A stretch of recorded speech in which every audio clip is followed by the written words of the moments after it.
जम्मू कश्मीर के कुलगाम जिले में पुलिस ने 26 जुलाई को एक आतंकवादी भर्ती मॉड्यूल का भंडाफोड़ करने का दावा किया है।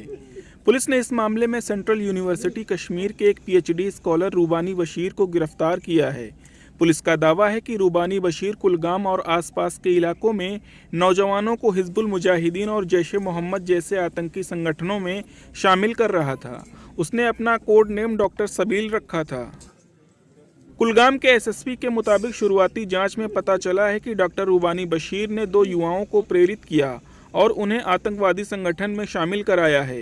रूबानी बशीर के खुलासे पर हिजबुल मुजाहिदीन और जैश ए मोहम्मद के 2 ओवरग्राउंड वर्कर्स को गिरफ्तार किया गया है। डॉक्टर रूबानी उर्फ डॉक्टर सबील जो इनका कोड है, इनके बारे में मैं आपको बताना चाहूँगा कि अभी तक जो तफ्तीश हुई है उसमें हमें ये पता चला है कि ये बैंड आउटफिट हिजबुल मुजाहिदीन के लिए काम करते थे। ये लोकल लड़कों को मोटिवेट करते थे टेरर रैंक्स ज्वाइन करने के लिए। अभी इनिशियल जो इन्वेस्टिगेशन हुई है उसमें हमें पता, हमने 2 लोग और आइडेंटिफाई करे जिसको इन्होंने एक्टिव करने की कोशिश की। इसी तफ्तीश में जब हमने आगे काम करने की कोशिश की तो हमें कुछ रिकवरीज भी हुई हैं इसमें, जिसमें से कि मैं बता सकता हूँ आपको, हमें पिस्टल रिकवर हुई है, मैगजीन रिकवर हुई है, AK-47 मैगजीन हुई है, ग्रेनेड हुआ है और कुछ लाइव राउंड है। एग्जैक्ट फिगर हम आपको प्रेस नोट में दे देंगे। ओवरऑल इसमें फर्दर इन्वेस्टिगेशन आगे जो चल रही है उसमें हम फाइनेंशियल ट्रांजैक्शंस को भी स्क्रूटनी करेंगे। प्राइमा फेसी अभी कुछ है नहीं, बट जो अभी तक तफ्तीश हुई है उसमें हम इसमें फर्दर कार्रवाई और करेंगे। बता दें कि पूछताछ के दौरान डॉक्टर रूबानी बशीर ने बताया है कि वो अपने छात्र जीवन से ही जमाते इस्लामी से जुड़ा रहा है। डॉक्टर रूबानी का मूल काम पर्दे के पीछे रहकर हिजबुल मुजाहिदीन और जैश ए मोहम्मद जैसे आतंकवादी संगठनों के लिए काम करना था। वहीं डॉक्टर रूबानी के खुलासे पर एक पिस्तौल और गोला बारूद बरामद किया गया है। इसी तरह 2 अन्य आरोपियों के खुलासे पर एक AK-47 मैगजीन और 29 जिंदा कारतूस के अलावा एक ग्रेनेड भी बरामद किया गया है।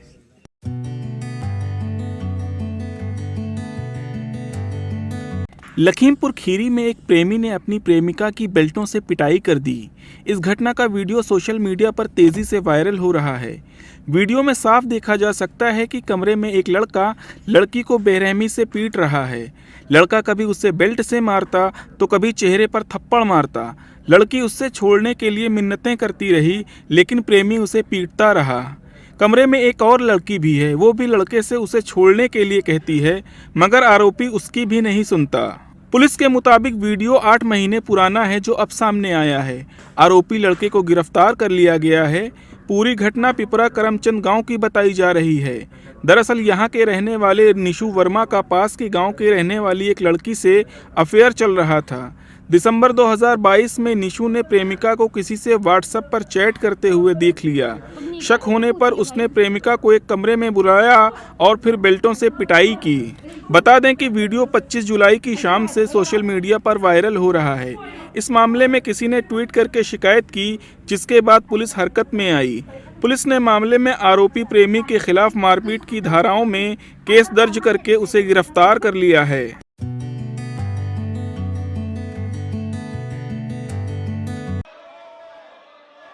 संसद के मॉनसून सत्र में मणिपुर हिंसा को लेकर लगातार हंगामा जारी है। विपक्षी सांसद पीएम मोदी से जवाब की मांग कर रहे हैं। फिलहाल मोदी सरकार के मंत्री संसद में विपक्ष के हमलों का जवाब दे रहे हैं। ऐसे में संसद का 6ठा दिन भी काफ़ी हंगामेदार रहा, क्योंकि 27 जुलाई को न केवल विपक्ष बल्कि सत्ता पक्ष भी हंगामा करता हुआ दिखाई दिया। इतना ही नहीं, 2 बार सदन में नेता प्रतिपक्ष ने बोलने की कोशिश की, लेकिन सत्ता पक्ष की ओर से इतना शोर किया गया कि सदन की कार्रवाई को स्थगित करना पड़ा।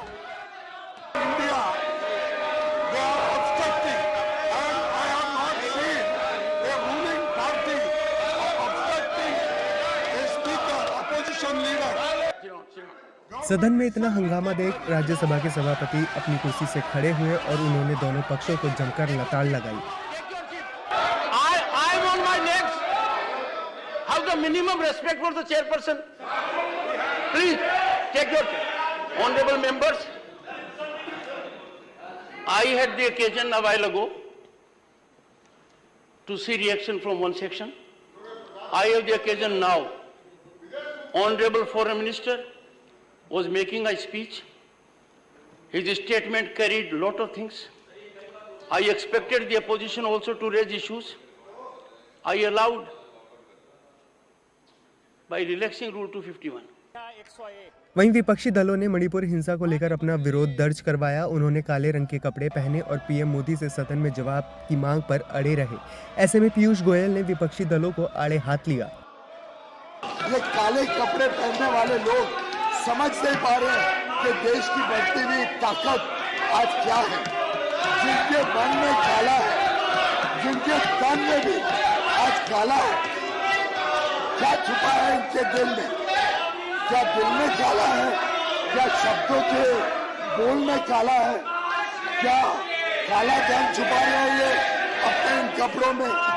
क्या कारनामे हैं इनके जो दिखाना नहीं चाहते और छुपाना चाहते हैं?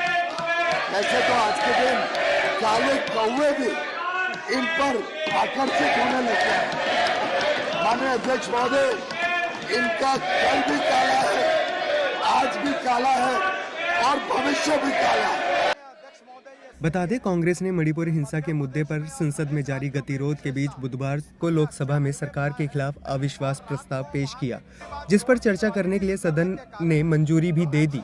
लोकसभा स्पीकर ओम बिरला सभी दलों के नेताओं से बातचीत करने के बाद इस प्रस्ताव पर चर्चा की तारीख तय करेंगे।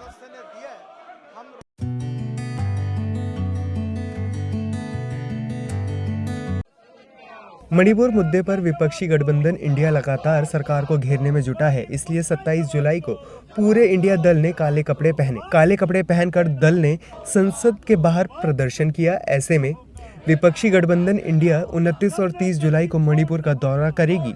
इस बीच राहुल गांधी ने पीएम मोदी पर जमकर वार किया। क्योंकि नरेंद्र मोदी जी चुने हुए लोगों के प्रधानमंत्री हैं,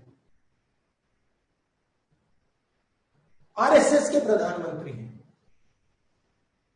उनको मणिपुर से कोई लेना देना नहीं। वो जानते हैं कि उनकी विचारधारा ने मणिपुर को जलाया है, मगर जो मणिपुर में दुख है, दर्द है, जो महिलाओं को चोट पहुंची है, उससे नरेंद्र मोदी जी को कोई फर्क नहीं पड़ता। इधर राजस्थान में पीएम मोदी ने दौरा किया और वहां से विपक्षी दलों पर जमकर हमला बोला। उन्होंने कहा कि विपक्षी गठबंधन इंडिया अहंकारी है।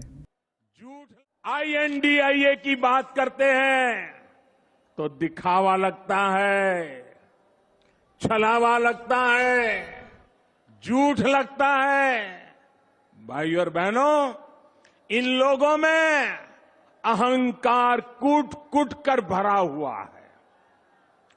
एक बार इन्होंने नारा दिया था, Indira is India, India is Indira, और तब देश की जनता ने उनका हिसाब चुकता कर दिया था, चुन चुन करके साफ कर दिया था, उखाड़ फेंका था उन लोगों को। अहंकार से भरे हुए इन लोगों ने फिर वही पाप दोहराया है। ये सुधरने को तैयार नहीं है। पीएम मोदी के इस बयान पे कांग्रेस अध्यक्ष ने पलटवार किया और आरोप लगाते हुए कहा कि पीएम मोदी मणिपुर हिंसा का राजनीतिकरण कर रहे हैं। आज लोग जागृत हो गए हैं और वो लड़ेंगे, लड़ते रहेंगे। और तुम, इसका मतलब यही है, तुम पार्लियामेंट, ये जो टेम्पल ऑफ डेमोक्रेसी है, यहाँ पर बात नहीं करना चाहते हैं। आप जाके राजस्थान में मेडिकल कॉलेज ओपन करके पॉलिटिकल भाषण देना चाहते हैं। वहीं विपक्षी दलों के सदन में हंगामे को लेकर केंद्रीय विदेश मंत्री ने दुख व्यक्त किया और कहा कि देश के विकास के लिए विपक्षी दलों को राजनीति नहीं करनी चाहिए। जहाँ देश की हित हो, जहाँ देश की प्रगति हो, जहाँ देश की उन्नति हो, जो हमें कहीं राजनीति को साइड में रखकर इसकी तो हमें कम से कम अप्रिसिएशन, इसकी प्रशंसा हमें करनी चाहिए। और मैं आज जो अनुभव था, मैं क्या कहूँ कि काफी ये दुर्भाग्य है कि हम संसद आज इस स्थिति पे आई है कि जब देश भारत की बात हो रही है, भारत के हित की बात हो रही है, उसको भी लोग सुनने के लिए अगर तैयार नहीं है। 27 जुलाई को सदन की कार्रवाई शुरू होने से पहले विपक्षी दलों ने एक बैठक बुलाई थी। इस बैठक में इंडिया गठबंधन के सभी नेता काले कपड़े पहनकर आए थे और संसद में विपक्ष के मुद्दे को लेकर चर्चा की गई।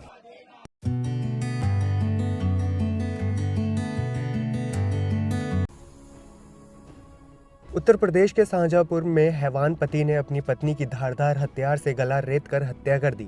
घटना की सूचना मिलते ही मौके पर पहुंची पुलिस ने शव को कब्जे में लिया और पोस्टमार्टम के लिए भेजकर मामले की जांच शुरू कर दी है।